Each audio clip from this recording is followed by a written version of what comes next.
Hello everyone, welcome to Beyond the Court. Even though LeBron James and Stephen Curry are getting closer to retirement, in recent years, the Lakers vs. Warriors matchups have been absolutely packed with hype and entertainment. It's an undeniable fact. Almost every regular season meeting between the two teams sparks something special. Now at this point in time, with both the Lakers and Warriors already eliminated, the moves in free agency and on the trade market are turning into another kind of battle. Recently, the name Brook Lopez has been linked to both teams. Insider Bobby Marks even said the Warriors and Lakers are expected to show interest in Lopez. It looks like Lopez has already become one of the top targets for both sides, and this tug-minus war over him is being seen as a preview of the Lakers-Warriors clash in the 2025-26 season. So does Lopez's style really fit into the Lakers or Warriors system? And at 37 years old, can he really be the savior in the paint? Today, let's talk about Brook Lopez, the man both LA and Golden State are rumored to be after. The 2024-25 season was basically a disaster for him. His performance was even worse than his heavily criticized 2023-24 season. Looking at his regular season numbers, he averaged 13 points, 5 rebounds, and 1.85 blocks, compared to last year's 12.5 points, 5.2 rebounds, and a .39 blocks. The difference isn't that big. His shooting percentage is 50.9% overall and 37.3% from 3 were actually a bit better. But when it came to the playoffs, under real pressure, his production fell off a cliff. Last season, he still managed 17.7 points and 4.3 rebounds in about 33 minutes per game. But this year, he only averaged 5 points and 1.6 rebounds in 14.8 minutes. His field goal percentage was just 36.4%. His 3- point percentage only 26.7%. He averaged less than 1 made 3 per game. But limited playing time under 15 minutes a night really stands out. Against the Pacers in the first round, his minutes went down game after game. By game 5, he played less than 8 minutes. That shows Lopez was just missing shots. His overall value and role were close to zero.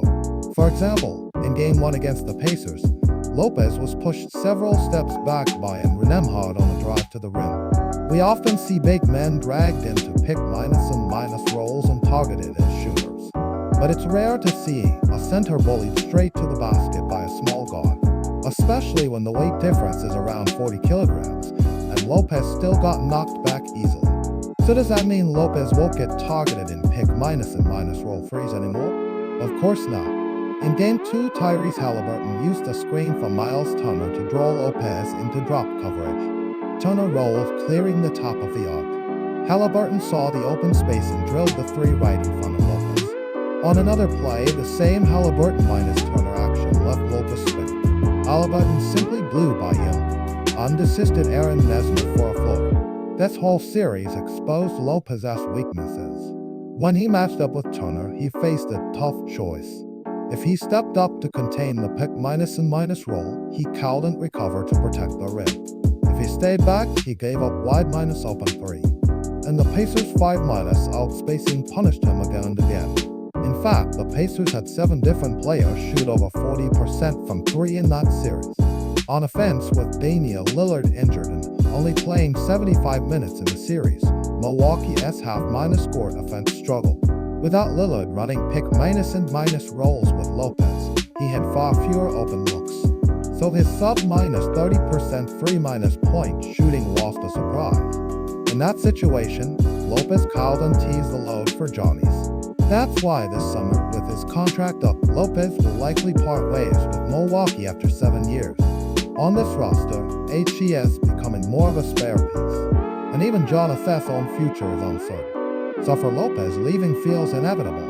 Normally, a fading former all-minus star at this stage wouldn't get much attention. But because HES died to the Lakers and Warriors, the 2 biggest spotlight teams, his next stop is headline news. As I said earlier, Bobby Marks believes both teams will show interest. Back in April, Lopez was already listed as the favorite in betting odds to be the Lakers' starting center next year. And just recently, another report said one NBA executive believes many teams will chase Lopez. And that the Lakers have definitely already talked to him. From a skill set perspective, Lopez does fit the Lakers. First, they need a stretch big man. LeBron and Luka need shooters to space the floor, and the Lakers need size inside. Lopez's playoff drop minus off is real, but the Lakers' priority is surviving the regular season. And in the regular season, Lopez's 7 minus foot minus all shooting front is still valuable. HES been durable shooting, playing 78, 79, and 80 games the last 3 years, and his 3 minus point shooting has stayed steady around 37%. Second, his rim protection is still late, even with his 1.85 blocks per game being his lowest in 3 years. Opponents shot 5 points to percent worse at the rim against him. Compare the two Lakers small minus ball centers like John Vanderbilt, who only shave off a point for percent, or LeBron, who actually lets opponents shoot better at the rim. Clearly, the Lakers' interior defense badly needs help. Third, Lopez is tactically versatile. The Lakers rank just 20th in spot minus up offense frequency, and only 16th in pick minus and minus roll ball minus angle possession. Lopez screens and floors spacing to bump off numbers. He can also pass from the high post, adding another layer to the offense. And most importantly, he might come to. Among all the rumored big minus mass targets, only Lopez and Clint Capela might take mid-minus level money or less. Maybe even a $5 million or $3 million 1 minus year deal. That's a big contrast to someone like Miles Turner, who's basically untouchable. But it's not all perfect. Lopez has real downsides. His slow foot speed means switching defenses will expose him. His age and injury history carry risk. And HES not the ideal fit next to Luka, who needs an athletic rim minus running lob threat. So as a starter, it's risky. As a bench big, he makes more sense. Now for the Warriors. They also see Lopez as an option at center. Adding him would cover their interior weakness. He can space the floor better than Kevin Looney or Tracy E. Jackson minus Davis. And unlike Dario Saric, he can still block shots. Defensively, his rim protection fits their scheme. His limited mobility can be covered by Draymond Green's versatility. And he brings championship experience, which Golden State values. If he can give them 20 to 25 minutes a night, he could ease the load on Draymond. But there are concerns. The Warriors play at a faster pace than the Lakers. They score nearly 20 points per game off turnover, second in the league. Lopez's slower style could drag down their transition game. Opponents might exploit that with fast breaks. And age is another issue. Curry, Clay, and Draymond are already an aging trio.